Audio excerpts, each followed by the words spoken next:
Now, pruning cornus can be a pretty brutal activity, and I'm aiming to take this back down to the ground.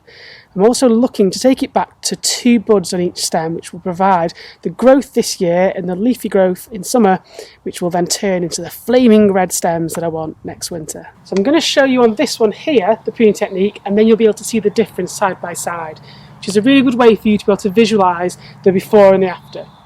Now, the first step that I'm going to take is to cut out pretty much all of the old wood. So anything that's gone really dark brown and is looking really thick and gnarled, I'm going to get rid of all of that, because that's never going to produce those bright red stems because it's too old.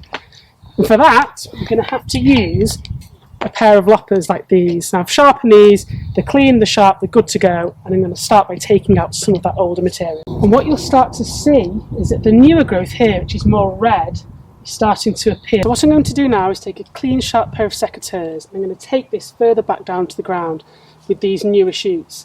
Now, ideally what I want to do is to look for 2 emerging buds which may look a little bit like 2 of these green leaves, and I want to go back to the first 2 of those and then cut just above the top set. If I can't see those buds, I can have a look down and you'll see ridges where buds will emerge, and I'll do a close-up so that you can identify those 2. So with this example that I've just pruned off, I'm going to show you how you can find out where the buds are.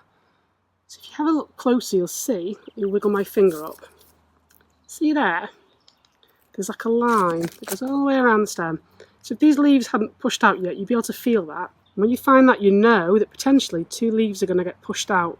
So I told you it was going to look brutal, and it really does. I've taken this bush here, down from up there, all the way down, and I'll show you how I've done that. What's going to happen now is all the energy that would have been going into all this growth is then focused onto those remaining stems and any new growth. So you're going to get a lot more green vegetative growth this year, and then come next winter you'll have far fewer stems, but the ones that you're left with are going to be really vibrant because they're brand spanking new and all that energy has gone into them.